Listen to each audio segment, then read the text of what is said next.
भारतीय संविधान की कल्पना एक नियम पुस्तिका के रूप में करें। लेकिन क्या हो अगर इस पुस्तिका में लिखे कुछ सबसे जरूरी नियमों को बचाने के लिए दो अदृश्य रक्षक हों। आज हम उन्हीं दो रक्षकों यानी अनुच्छेद 12 और 13 पर एक गहरी नजर डाल रहे हैं। हमारे पास लक्ष्मीकांत की भारतीय राजनीति की किताब के कुछ अंश हैं और हमारा मिशन ये समझना है कि ये दो अनुच्छेद कैसे हमारे अधिकारों की नींव रखते हैं। बिल्कुल। और ये सिर्फ नींव नहीं है, ये एक तरह से भारतीय लोकतंत्र के शक्ति संतुलन की पूरी कहानी बताते हैं। ये कोई सूखी कानूनी भाषा नहीं है, बल्कि ये संसद और सुप्रीम कोर्ट के बीच चली एक दशकों लंबी शतरंज की बिसात है, जहां हर चाल यह तय कर रही थी कि असल में शक्ति किसके हाथ में है। ठीक है, तो चलिए इस बिसात को समझते हैं। सबसे पहले अनुच्छेद 12 ये राज्य शब्द को परिभाषित करता है। अब कोई भी सोचेगा कि ये तो बड़ा सीधा साधा काम होगा, हमें राज्य को परिभाषित करने की इतनी जरूरत ही क्यों है? देखिए, ये सवाल ही सबसे महत्वपूर्ण है। हमें राज्य को इसलिए परिभाषित करना है क्योंकि हमारे जो मौलिक अधिकार हैं, हमारे फंडामेंटल राइट्स, वो हमें राज्य के खिलाफ ही मिले हैं। ये अधिकार हमें किसी आम नागरिक के खिलाफ नहीं, बल्कि सरकार और उसकी ताकतवर संस्थाओं से बचाने के लिए हैं। तो अगर हमें यही नहीं पता होगा कि सामने कौन है, तो हम अपने अधिकारों की रक्षा करेंगे कैसे? अच्छा, तो ये एक तरह से युद्ध का मैदान तय करने जैसा है। तो इस मैदान में कौन कौन शामिल है? अनुच्छेद 12 क्या कहता है? अनुच्छेद 12 वो 4 खिलाड़ियों को मैदान में उतारता है। पहला, भारत सरकार और संसद। दूसरा, सभी राज्यों की सरकारें और उनके विधानमंडल। तीसरा, सभी स्थानीय प्राधिकरण, मतलब आपकी नगरपालिका, पंचायतें, जिला बोर्ड, ये सब। और चौथा, जो सबसे दिलचस्प और विवादास्पद है, वो है अन्य सभी प्राधिकरण, अदर अथॉरिटीज। अन्य प्राधिकरण, ये शब्द तो बहुत अस्पष्ट है। मतलब इसका तो कोई भी मतलब निकाल सकता है। क्या इसका मतलब ये नहीं कि अदालतें अपनी मर्जी से किसी को भी राज्य घोषित कर सकती हैं? इसमें तो थोड़ी मनमानी की गुंजाइश दिखती है। आपने बिल्कुल सही नस पकड़ी है। और ये अस्पष्टता शायद जानबूझकर रखी गई थी। संविधान बनाने वालों को पता था कि भविष्य में सरकार कई नए रूपों में काम करेगी। वो इसे कुछ विभागों तक सीमित नहीं रखना चाहते थे। और इसी अस्पष्टता ने सुप्रीम कोर्ट को समय के साथ इस परिभाषा का विस्तार करने की शक्ति दी। तो सुप्रीम कोर्ट ने इस शक्ति का इस्तेमाल किया कैसे? अन्य प्राधिकरण में आखिर आता कौन है? यहीं पर बात दिलचस्प हो जाती है। सुप्रीम कोर्ट ने कहा कि कोई भी संस्था, भले ही वो कानूनी तौर पर एक निजी संस्था हो, अगर वो सरकार के एक उपकरण या एजेंसी के रूप में काम कर रही है, तो वो भी राज्य मानी जाएगी। इसके लिए उन्होंने कुछ टेस्ट बनाए, जैसे क्या सरकार का उस पर पूरा नियंत्रण है, क्या उसे सरकार से पैसा मिलता है, क्या वो कोई सार्वजनिक काम कर रही है। एक मिनट, तो इसका मतलब है कि सिर्फ सरकारी मंत्रालय या पुलिस ही राज्य नहीं है। LIC, ONGC या सेल जैसी बड़ी कंपनियां, जिन्हें हम पब्लिक सेक्टर अंडरटेकिंग्स या PSUs कहते हैं, वे भी राज्य हैं। बिल्कुल सही।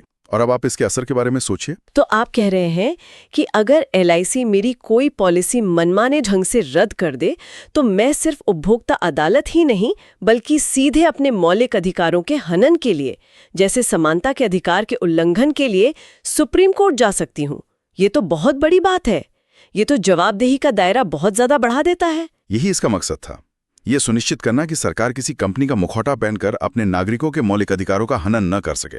जवाबदेही हर उस संस्था की होगी जो राज्य की शक्ति का इस्तेमाल कर रही है। ठीक है, तो अनुच्छेद 12 ने युद्ध का मैदान यानी राज्य तो तय कर दिया, लेकिन इस मैदान में इस्तेमाल होने वाले हथियारों मतलब कानूनों की जांच कौन करेगा?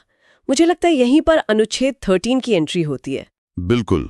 और इस ढाल की धार दो तरफ आए, एक अतीत के कानूनों के लिए और एक भविष्य के कानूनों के लिए। अनुच्छेद 13 हमारे मौलिक अधिकारों का प्रहरी है। इसका एक ही सरल नियम है, कोई भी कानून जो मौलिक अधिकारों के खिलाफ जाएगा वो शून्य माना जाएगा, 0। इसे थोड़ा और खोलते हैं। आपने कहा दो तरफा धार, इसका क्या मतलब है? इसका मतलब है कि अनुच्छेद 13 के दो मुख्य हिस्से हैं। पहला, अनुच्छेद 13(1) जो अतीत की बात करता है। यह कहता है कि संविधान लागू होने से पहले के जो भी कानून भारत में थे, वे उस हद तक अमान्य हो जाएंगे जिस हद तक वे मौलिक अधिकारों से टकराते हैं। और दूसरा हिस्सा, जो शायद ज्यादा महत्वपूर्ण है, वो भविष्य के बारे में है। हाँ, अनुच्छेद 13(2) ये सीधे सीधे राज्य को चेतावनी देता है, आप ऐसा कोई कानून नहीं बनाएंगे जो नागरिकों से उनके मौलिक अधिकार छीनता हो या उन्हें कम करता हो। और अगर सरकार ऐसा कोई कानून बनाती है तो वो उस उल्लंघन की सीमा तक शून्य हो जाएगा।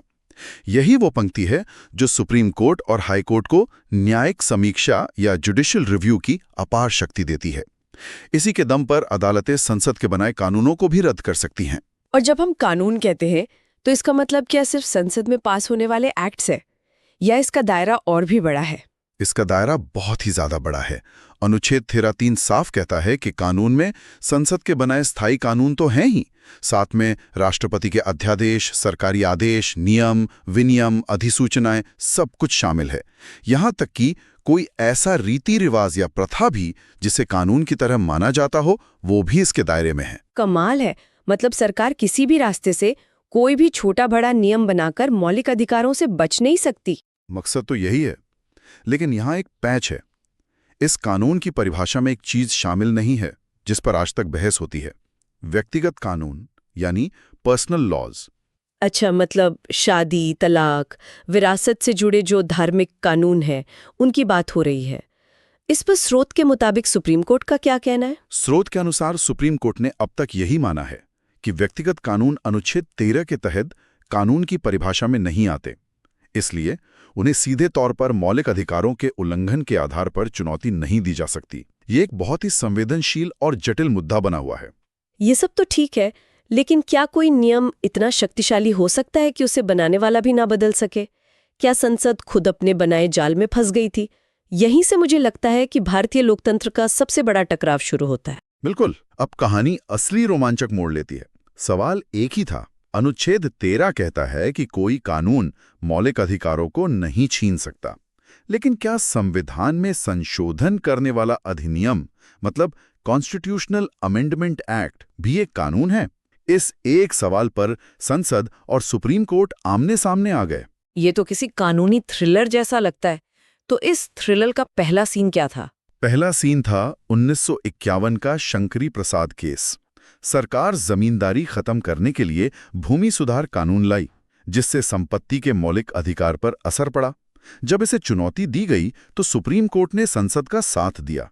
कोर्ट ने कहा कि अनुच्छेद 368 के तहत संविधान में संशोधन करने की शक्ति अनुच्छेद 13 के तहत आम कानून बनाने की शक्ति से अलग और ज्यादा बड़ी है, इसलिए संसद मौलिक अधिकारों में भी बदलाव कर सकती है। मतलब पहले राउंड में संसद जीत गई। हाँ, और लगभग 16 साल तक सब शांत रहा।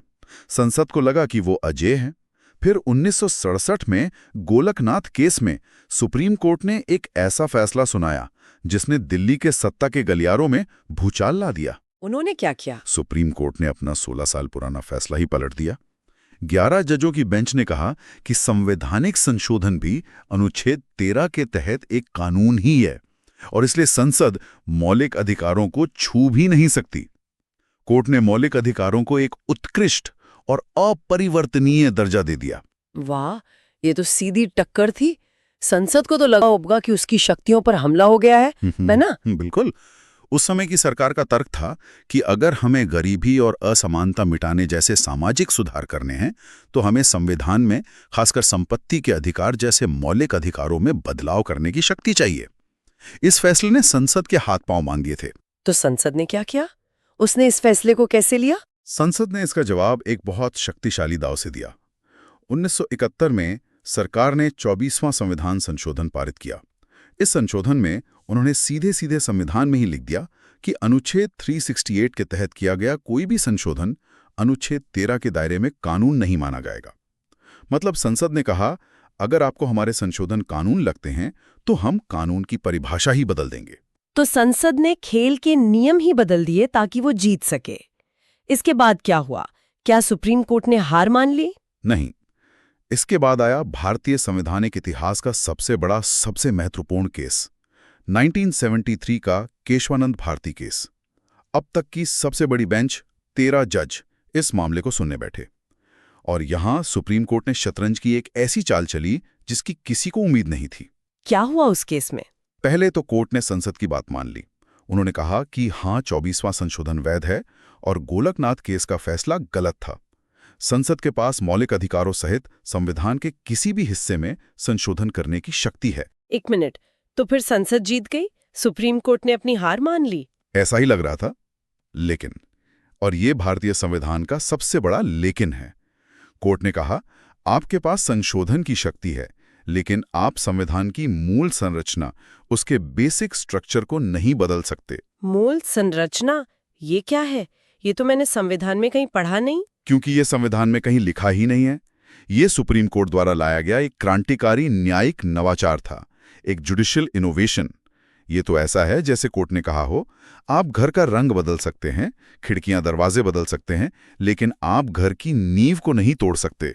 तो ये तो न्यायपालिका द्वारा खुद को संसद से ज्यादा शक्तिशाली बनाने जैसा नहीं है कि आप संविधान में एक ऐसा सिद्धांत जोड़ दें जो लिखा ही नहीं है? ये सवाल आज भी पूछा जाता है, लेकिन अदालत का तर्क था कि ये शक्ति संतुलन के लिए जरूरी है। उन्होंने कहा कि संविधान की एक आत्मा होती है, कुछ बुनियादी सिद्धांत होते हैं, जैसे लोकतंत्र, धर्मनिरपेक्षता, शक्तियों का बंटवारा, कानून का शासन, न्यायिक समीक्षा। संसद अपनी संशोधन शक्ति का इस्तेमाल करके इन सिद्धांतों को ही नष्ट नहीं कर सकती, वरना संविधान सिर्फ कागज का एक टुकड़ा रह जाएगा। तो इसका मतलब ये हुआ कि संसद संविधान के पेड़ की शाखाओं को काट छाट सकती है, लेकिन वो उसकी जड़ों को नहीं काट सकती। और वे जड़ें क्या हैं, ये तय करने का अधिकार सुप्रीम कोर्ट ने अपने पास रख लिया। आपने इसे बिल्कुल सटीक तरीके से समझा है। यही आज की स्थिति है, एक नाजुक संतुलन। तो आज हमने देखा कि कैसे अनुच्छेद 12 राज्य की परिभाषा को फैलाकर LIC और ONGC जैसी संस्थाओं को भी नागरिकों के प्रति जवाबदेह बनाता है, और कैसे अनुच्छेद 13 न्यायिक समीक्षा की तलवार देकर अदालतों को हमारे मौलिक अधिकारों का रक्षक बनाता है। और अगर हम इसे बड़ी तस्वीर में देखें तो ये अनुच्छेद सिर्फ नियम नहीं है, ये भारतीय लोकतंत्र की एक जीवंत कहानी है। शंकरी प्रसाद से लेकर केशवानंद भारती तक चली एक खींचतान दिखाती है कि हमारा संविधान कोई पत्थर की लकीर नहीं है, बल्कि ये समय के साथ विकसित होता है, सांस लेता है और अपनी रक्षा खुद करता है। ये एक स्वस्थ लोकतंत्र की निशानी है। ये वास्तव में लोकतंत्र की एक सतत बातचीत है जो कानूनों, संशोधनों और फैसलों के माध्यम से चलती रहती है। सही कहा। और ये चर्चा सोचने के लिए एक दिलचस्प सवाल छोड़ जाती है। सुप्रीम कोर्ट ने मूल संरचना का सिद्धांत संविधान में स्पष्ट रूप से लिखे बिना बनाया। ये एक न्यायिक रचना थी। तो ये सवाल उठता है कि संविधान की व्याख्या करने की शक्ति कहाँ खत्म होती है और नए संवैधानिक सिद्धांत बनाने की शक्ति कहाँ से शुरू होती है, और ये तय करने का अधिकार किसे मिलता है कि संविधान की आत्मा आखिर है क्या।